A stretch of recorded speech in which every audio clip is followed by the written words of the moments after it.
All right, today we are diving headfirst into one of the greatest novels ever written, Les Misérables. We're going to get right into the thick of it, into the smoke and the chaos of the battle at the barricade. Our goal here is to really unpack the action, the philosophy, and of course the unbelievable human drama of this one final, desperate stand.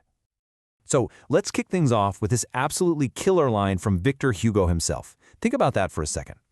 A barricade is literally a pile of garbage, junk, rubble, broken carts, whatever you can drag into the street. But in the very same breath, he calls it Sinai, the holy mountain. This single line just perfectly sets the stage for what we're about to see, something that is both incredibly ugly and somehow sacred. Okay, so before we even get to our barricade, the main event from 1832, Hugo takes this fascinating little detour. He wants to show us what a barricade can really be, what it can symbolize. So he introduces us to two totally different ones from a later rebellion, and believe me, they each have their own soul. And this is where it gets so interesting. Hugo basically gives these piles of rubble personalities. The first one, Saint Antoine, he describes it as a roaring dragon.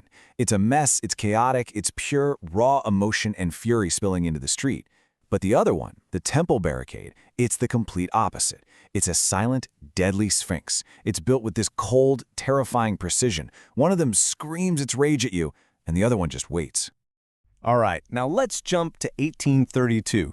We're at the barricade in the Rue de la Chanvrerie, and this is it.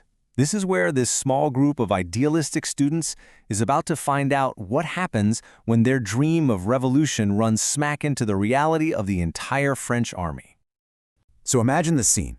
Their leader, Enjolras, comes back from scouting, and the look on his face says it all. The news is just grim. Paris isn't rising up. No one is coming to help. There's not going to be a big popular revolution. In fact, it's the opposite. The entire army is on its way, and they are coming just for them. They're on their own, completely. Now, right here, in this moment of total despair, when they could just give up, a voice calls out, and we never even find out who it is, but what he says just electrifies everyone. They decide right then and there to turn their own deaths into a final act of protest. It's not a surrender, it's a statement. So here's the thing. Enjolras, he's a leader, right? And he's pragmatic. He says they cannot afford to just waste lives. He argues that the men who have families, wives, kids, mothers waiting for them, they have a duty to live. So after this incredibly tense moment, 5 men are chosen. They have to leave the barricade and try to escape. But then, a problem. A huge one. They've got 5 men who are supposed to live, but only 4 army uniforms to sneak them out. And this kicks off the most incredible, heart-wrenching argument, with each of the 5 men basically begging to be the one to stay behind and die. No, let me stay. No, you have more to live for. I'll stay. It's just unbelievable. And just as this agonizing argument is hitting its peak, something happens. A 5th uniform just appears.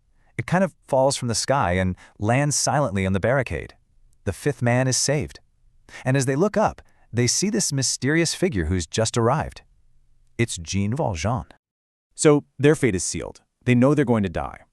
And in that moment, Enjolras steps up to answer the big question that's hanging in the air. What are we actually dying for? And what he says next is this absolutely breathtaking vision of the future they're fighting for. And his whole philosophy here is just, wow. He basically says, look at what humanity has already done. We took on the sea monster and turned it into a steamship. We tamed the dragon and made it into a locomotive. So he says, now that we've conquered the physical world, it's time to build a truly just and ideal society for people. So how do we get there? What's the secret sauce for building this perfect future? For Enjolras, it all comes down to one thing. The single most powerful tool to create a world of peace and equal rights, he says, is education. Free, mandatory education for every single child. That's the foundation. And he wraps it all up with this incredible line. He's telling them that their sacrifice isn't the end. It isn't a failure. They're not just dying. They are becoming part of the sunrise for a better world that they themselves will never get to see. They're entering a tomb, yeah, but it's a tomb that's lit up by the dawn. And just as those beautiful, hopeful words are hanging in the air, bam, reality hits. Hard. There's this awful rumbling sound, iron grinding on stone, and this massive cannon gets rolled into the street aimed right at the heart of their little barricade. Okay, so a sniper gets into position on a roof, huge threat. And before anyone really knows what's happening, Jean Valjean, this guy who's just been watching, calmly raises his rifle, he fires. But he doesn't shoot the man, he shoots his helmet, sending it clattering down into the street. Another soldier takes the sniper's place. And again, Valjean takes aim. Pop. A second helmet hits the ground. The message he's sending could not be clear. I could kill you easily, but I won't. And guess what? The rooftop stays empty after that. Of course, one of the students asks him the obvious question. Hey, why didn't you just shoot the guy? And Valjean?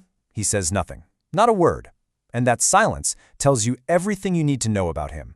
He's there to protect, to save lives, not to take them. He's fighting this war on his own terms. So the cannon fires, and it's devastating. It just tears right through their defenses. They know they can't survive another hit. But then, Valjean, he sees a mattress hanging in a window way up high, and he pulls off this move that is just insane. 2 perfect shots, cutting the ropes, then he runs out, into a hail of gunfire, mind you, grabs the mattress, drags it back, and shoves it into the wall just in time for the next cannon blast. He saved every single one of them. And now, Hugo pulls this amazing writer's trick. Right at the peak of the action, with the smoke and the adrenaline, he just cuts away.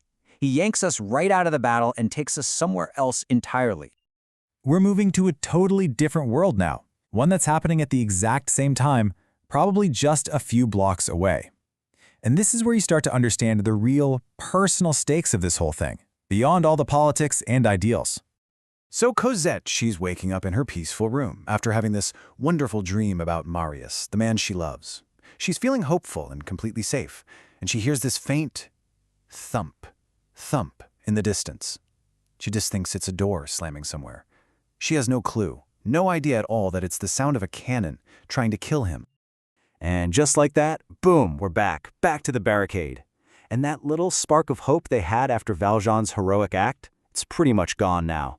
The grim reality is setting in with the morning light. Everything's gone. No food, no water, no ammunition left, and one of the fighters, his voice just thin and exhausted, asks Enjolras this final, heartbreaking question. And the response, there are no words. Enjolras just keeps staring at the empty street where no help is coming, and he slowly nods his head, yes. So you're left with this image of what looks like a total, catastrophic failure. But Hugo, being brilliant, leaves you with this question to chew on. Was it all for nothing? Is a sacrifice for a noble cause ever really a waste?